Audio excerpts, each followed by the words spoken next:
I'm so excited that I got to make a split today. These bees are gonna do awesome. Colorful and beautiful. I've been a beekeeper for more than 1 year. The first year is definitely the hardest, and that is how I became a beekeeper. This will be my 4th season beekeeping. Now that I've gotten better at beekeeping and I've been able to keep my bees alive over the winter, which was my original challenge, the new challenge is getting the bees to stay during the summer. When the bees get overcrowded or too hot, they end up swarming and leaving, and they take with them half the bees and half the food or more. Over the winter, I did some research and I learned that if I can give my bees more space, if I can help them feel cooler and give them ventilation, they will stick around. This winter, I had 2 colonies that survived, one that was much stronger than the other. It's May 1st and we're having a heat wave, so I'm going to use these popsicle sticks and this ventilated bottom board to help this hive beat the heat and keep them from swarming. And add a little more smoke. You can see this hive is really crowded with bees. So today I'm just checking to make sure that the queen is laying by looking for some small eggs and just making sure that there aren't any queen cells, that they're not trying to swarm. This is a strip of hop guard to keep out the varroa or to kill any that are here. And it is safe to have on while I have a honey super on. It's also really important during this time of year to treat for the varroa mite. The varroa mite is this awful little parasite that feeds on the back and underside of a bee. It also makes them more susceptible to infection and can cause an entire colony to collapse, usually over the winter. But if you want to keep the varroa mite from hurting your bees in the winter, it's important to start treating them in the spring. Here the brood is packed all the way from this side to this side, and the bees are building a little queen cup right here. So I'm just gonna squish that a little bit just to keep them from getting any ideas of leaving. And this frame is just so packed with brood. Lots and lots of drone brood on here. So many bees, and it goes, you can see, side to side and top to bottom. So it's definitely time to help these bees feel like they have a little bit more space. I don't see any drone bees though that have actually hatched and are out. And I'm going to make sure I check the bottom of every frame to make sure that there's not queen cups. And I see one more that I missed right there. Oh look, there is a drone bee right there. That means I can make a split because there'll be drone bees out there for our queen to mate with. Oh look, and here's another queen cup. You could tell the drone bees because they're just a little bigger, a little longer, and their eyes meet at the top of their head.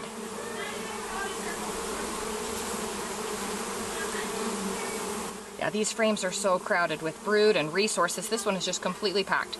There's pollen here, nectar around it, and then honey all around that. And it is just completely full. They don't have any room to store anything else. And one thing that makes bees want to swarm is not feeling like they have enough space. All right, here's our queen. And it's really good to see her because I can make sure that I don't put her in my split that I'm making. Making a split basically means that you take some frames of bees away from their colony and queen and put them in a new box. They realize very quickly that they are without a queen, and they will choose tiny bee eggs that are less than 3 days old, and they can turn some of them into a queen. The ones that they turn into a queen end up developing a queen cell, and then 16 days later, that queen hatches, she flies off on a mating flight, comes back, and you've got a new colony. All right, she's playing hide and seek, but I would like to put her in a queen clip if I can. And there she is. I've got her.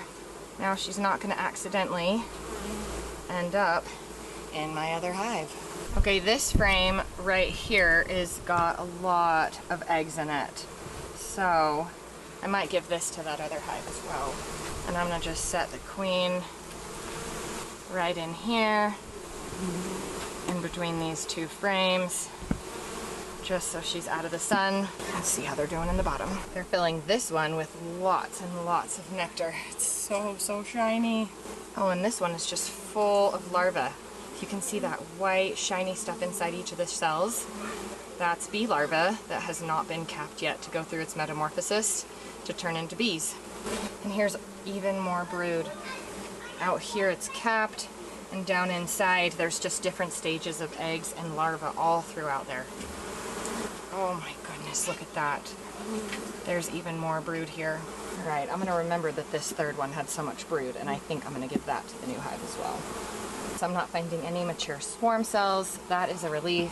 This would definitely be good to give to our split because it'll give them some resources to have.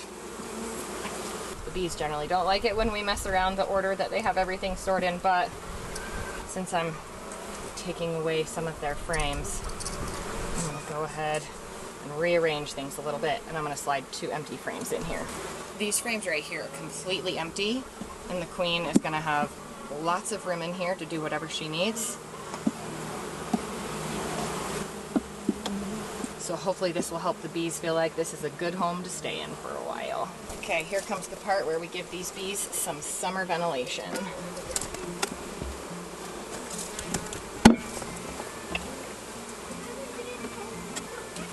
Then I'm just going to take this bottom board and lean it up a little bit out of the way for these bees to fly into the other hive. And then I'm just going to take this hive right here and just slide it over.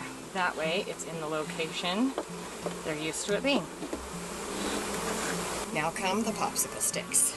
I learned about this trick when my hive swarmed last year.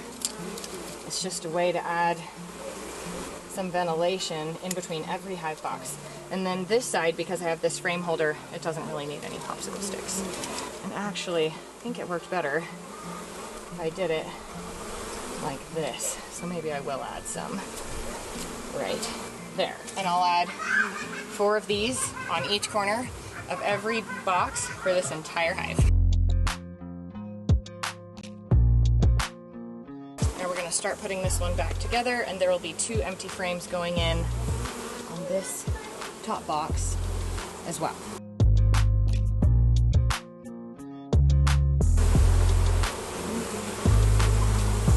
Let's see if we can see the queen in there. That is really hard to tell. Yeah, she's still in there. But those bees definitely love their queen and want her to be well taken care of, so we're gonna let her go in just a second. I have these 2 empty frames, so again, up here in the top box, the queen will feel like she has a lot more room and space.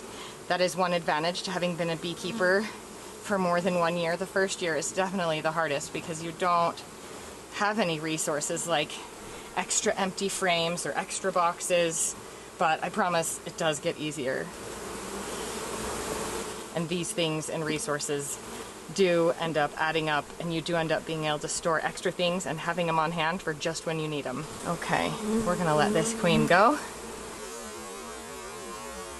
There she goes, right there.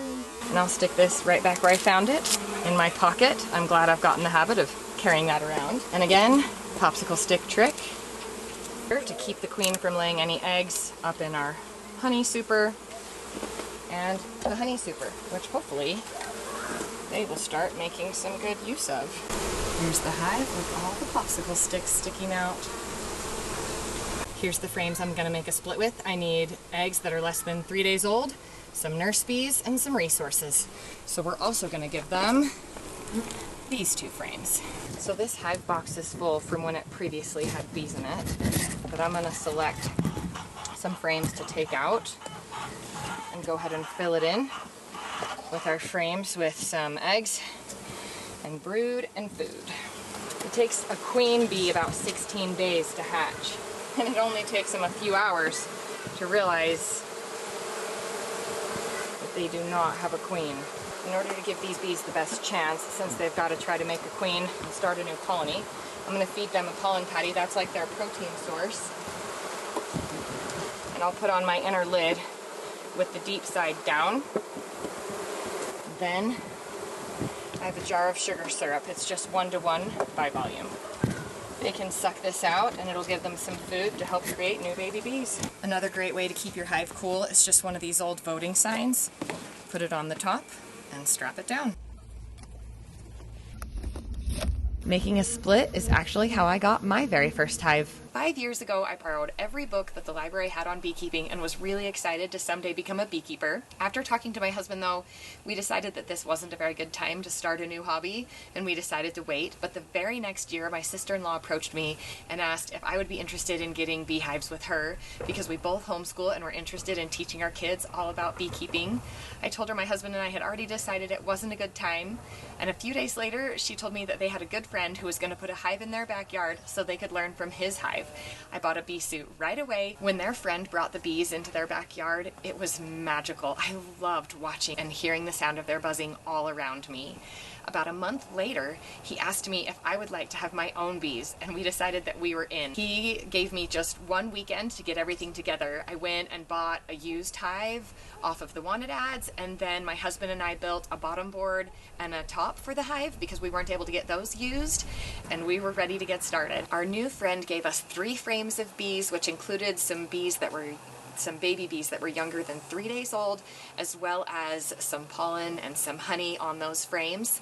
Then we put in empty frames next to it and hoped and waited that they would make some new queens and that she would hatch, go on a mating flight, come back, and establish a new colony. Clara, you want to turn around and wave? Tell Dad why you're in the suit. A bee was lost, and I hope it finds its way back home. Unfortunately, that queen never came back from her mating flight. We decided to try again. We gave my new hive another frame of bees that included eggs that were less than 3 days old in hopes that they would make some new queens and that maybe she would be able to come back successfully. But we failed again. We ended up deciding to go onto the wanted ads and find a local beekeeper who was selling queens, and I went and bought myself my first queen. My queen came in this little box, and then they also gave me some attendant bees to go with her. The beekeeper had me bring a jar, and I had this sprouting lid. So we put the queen with some attendant bees and a paper towel that was soaked in sugar water right in here. And then later that night, our new beekeeping friend helped us put this in our new hive. The bees accepted their new queen, and I had a colony of my very own, and that is how I became a beekeeper. My inspection on my smaller hive should be fairly normal, but famous last words, right? Hopefully everything's just fine in there. Making sure that the bottom board is vented. Oh look, there's our queen right there. Oh, and this one is just packed full of brood. I think this queen is finally in her season. Brood. And more brood. And even more brood. Look at that. And even more brood. There's teeny tiny eggs in here, and then the larva around it, and pollen around that. And this one is really colorful and beautiful. This entire hive is going to get popsicle sticks too. This smaller hive is doing really well. So well, in fact, that I wish I could put a honey super on them, but they're being treated with apivar to prevent and kill the varroa mite, so you can't put any honey supers on till it's been long enough. It has to be on there for 42 days, so I'm gonna have to wait till the beginning of June. Hopefully adding these popsicle sticks and venting their bottom board will help them feel like they've got enough space and air that they can stay tight for a little bit longer. I won't lie, being a beekeeper is hard, hot work, especially in the beginning. It's expensive, and your bees have to create all of their own honeycomb, but I promise it does get a lot easier. And I was able today to take one hive and make it 2, hopefully by giving all of these hives some space, ventilation, and treating them for the varroa mite. They'll stick around all summer, they'll make plenty of honey for themselves and a little bit for us. I thought of one more thing. Next week I could split this hive, and that could help keep them from swarming.